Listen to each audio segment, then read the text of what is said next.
Hola, ¿qué tal, mis queridos hermanos y amigos que nos escuchan? Este es su segmento Reflexiones, como siempre, con la Biblia en la mano. En el día de hoy, con la ayuda de Dios, vamos a continuar con el estudio de aquí de la carta a los Hebreos. Hoy nos toca ya la parte final, ¿verdad? Y vamos a hablar de lo que es un pedido de oración y bendición, exhortación final y despedida. Recordemos que estamos en el estudio anterior, hablábamos de lo que era la conclusión de las instrucciones religiosas y continuando, pues el escritor del verso 18 dice de esta manera, verso 18 del 13 de la carta a los Hebreos, dice el 18: orad por nosotros, pues confiamos en que tenemos buena conciencia, deseando conducirnos bien en todo. Y más os ruego que lo hagáis así, para que yo sea restituido más pronto. Y el Dios de paz, que resucitó de los muertos a nuestro Señor Jesucristo, el gran pastor de las ovejas, por la sangre del pacto eterno, os haga actos en toda obra buena, para que hagáis su voluntad, haciendo Él en vosotros lo que es agradable delante de Él, por Jesucristo, el cual sea la gloria por los siglos de los siglos. Amén. Dice el verso 22: os ruego, hermanos, que soportéis la palabra de exhortación, pues os he escrito brevemente. Sabed que está en libertad nuestro hermano Timoteo, con el cual, si viniere pronto, iré a veros. Saludad a todos vuestros pastores y a todos los santos. Los de Italia os saludan. La gracia sea con todos vosotros. Amén. De esta manera, ¿verdad? De esta manera, pues vemos cómo el escritor, pues, se despide de los hermanos. Aquí, realmente diciendo, ¿verdad? De que orar por nosotros, pues confiamos en que tenemos buena conciencia, deseando conducirnos bien en todo. Entonces, pues aquí claramente vamos a ver lo que podemos encontrar en el verso 18. Orar por nosotros. Nosotros estamos seguros, dice el escritor, de que Dios no tiene nada contra nosotros, pues tratamos de portarnos bien en todo. Así podemos ver a Primera de Tesalonicenses 5:25, a Hechos 24:16. Dice el verso 19: y más os ruego que lo hagáis así, para que yo os sea restituido más pronto. Claramente él dice: oren especialmente para que yo pueda ir pronto a visitarlo. La identidad y el lugar donde se encuentra el escritor no son conocidos, por eso lo leemos así. La frase parece indicar que se ha demorado en visitarle, pero no dice por qué. Podemos ver el verso 23, que dice, mire cómo dice el 23: sabe que está en libertad nuestro hermano Timoteo, con el cual, si viniere pronto, iré a verlo. El escritor es conocido por los lectores y sin duda ha estado antes con ellos. El autor ha ministrado anteriormente entre ellos, pero algunos obstáculos estorban su retorno. La oración podía despejar el camino para que se encontraran de nuevo. Vemos aquí en el verso 20 y 21, ¿verdad? La bendición y salutación eterno. Y explico que él viene diciendo en el 20: y el Dios de paz, que resucitó de los muertos a nuestro Señor Jesucristo, el gran pastor de las ovejas, por la sangre del pacto eterno, os haga acto en toda obra buena, para que hagáis su voluntad, haciendo Él en vosotros lo que es agradable delante de Él, por Jesucristo, el cual sea la gloria por los siglos de los siglos. Amén. Entonces, realmente,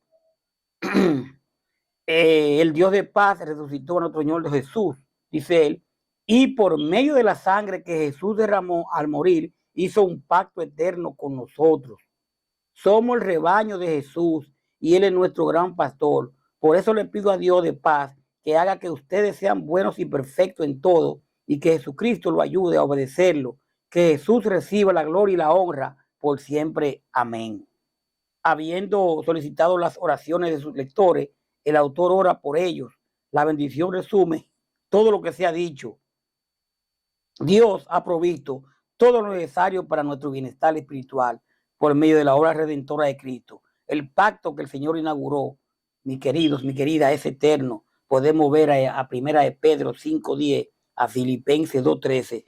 Vamos a ver a Primera de Pedro 5:10, a ver qué encontramos. Ayúdeme. Primera de Pedro 5:10 dice de esta manera.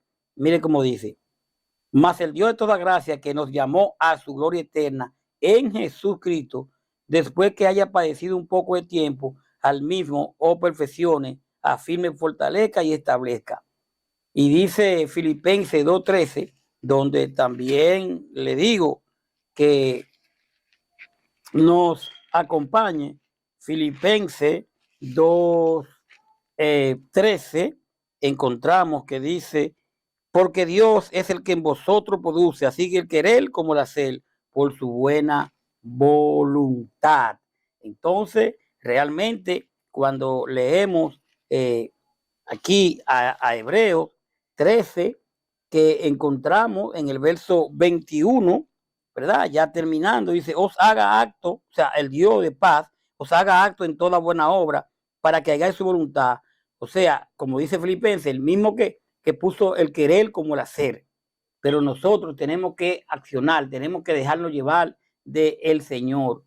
Entonces, habiendo solicitado la oración de sus lectores, el autor ora por ellos, y la bendición resume todo lo que se ha dicho, y Dios ha provisto todo lo necesario para nuestro bienestar espiritual por medio de la obra redentora de Cristo.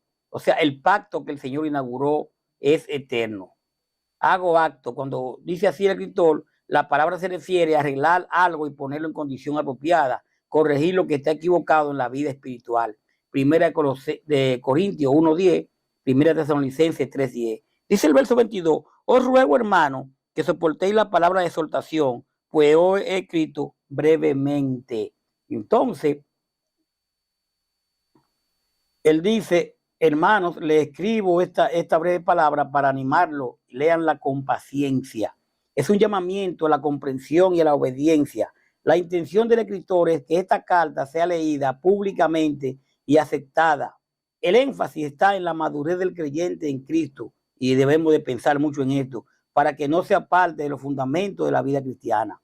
Dice el verso 23: sabed que está en libertad nuestro hermano Timoteo, con el cual, si viniere pronto, iré a verlo. Quiero decirle que nuestro hermano Timoteo ya está en libertad, y si llega pronto me acompañará a visitarlo. Es lo que quiere decir el escritor. Primera Tesalonicenses 3:2, Primera Tesalonicenses 6:12. Timoteo, mi querido, mi querida, era compañero de Pablo y conocido del escritor y de los destinatarios de la carta a los hebreos. Aparentemente Timoteo había sido librado de la cárcel, y el escritor junto con Timoteo pensaban visitar a los creyentes hebreos. Segunda de Corintios 1:1. Ahora bien, en el Nuevo Testamento podemos ver que no revela el momento o la circunstancia del encarcelamiento de Timoteo. Nadie puede inventarle que Timoteo estaba preso por aquello, por esto, porque no revela el momento o la circunstancia del encarcelamiento de Timoteo. Muy bueno explicar esto. Dice el 24: saludad a todos vuestros pastores y a todos los santos. Los de Italia os saludan.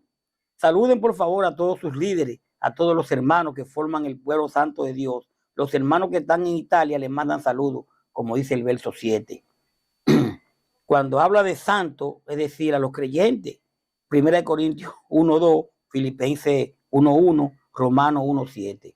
Cuando habla de los de Italia, parece ser que la carta se escribe desde allá, pero a la vez no indica necesariamente el lugar donde fue escrita, ni el lugar de destino de la carta. Realmente, el 25 termina diciendo: la gracia sea con todos vosotros. Amén. Claramente deseo de todo corazón que Dios lo llene de su amor. Colosenses 4:18, Tito 3:15. Mis queridos hermanos y amigos, en este momento, pues terminamos lo que es la carta a los hebreos, el libro de los hebreos, donde pienso que fue y sigue siendo, ¿verdad?, de mucho provecho para usted y para mí. Yo le exhorto a que, como ya hemos estudiado al libro de los hebreos, que usted le dé una repasada. Siempre con los capítulos y versículos que ella nos trae. ¿Por qué? Porque yo simplemente he leído la palabra, ¿verdad? Pero usted ahora tiene más amplitud de verificar que lo que se ha dicho va de acuerdo con la palabra. El libro de los Hebreos para mí es uno de los libros que más me ha ayudado a entender la gracia y a entender la ley. Y claramente, pues el libro de los Hebreos, aunque la clave es mejor, por tanto, el propósito era que los cristianos judíos entiendan la transición del Antiguo Testamento al Nuevo Testamento, como usted y yo hoy debemos entender. Cuando yo comencé a estudiar el libro de los Hebreos, entendí más claro en qué lugar estoy, a quién debo de escuchar, a quién debo de oír, cómo debo de oírlo. Ya yo estoy claro de que estoy en la gracia, pero la gracia y no en la ley. Y eso, todo esto no lo dice aquí.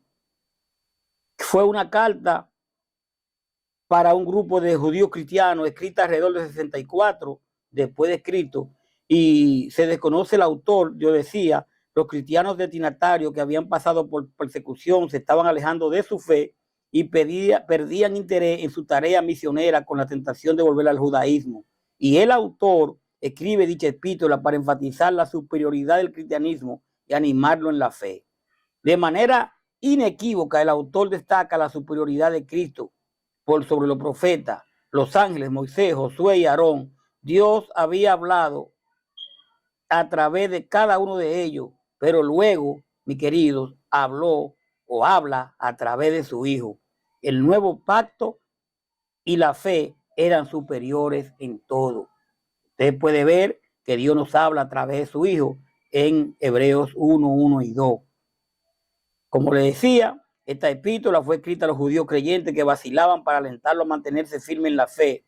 Y el autor pone de relieve la abrumadora superioridad de Cristo sobre todo lo que habían implementado bajo la ley, que aquí llegaba a su fin.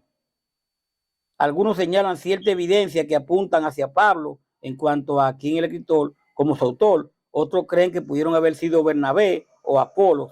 Estas especulaciones han sido infructuosas, no han tenido éxito. Mis queridos, mi querida, gracias por su sintonía. Realmente un libro muy importante que me ha ayudado a mucho, a mí en lo personal. Ojalá también sea para usted. Los invitamos a que espere que ahora venimos con otro libro. Vamos a ver si empezamos lo que es el libro de Santiago. Estamos estudiando un poco para ver si podemos irnos allá. Gracias por su sintonía. Paz de Dios. Hasta la próxima. Bye bye. Cristo vive.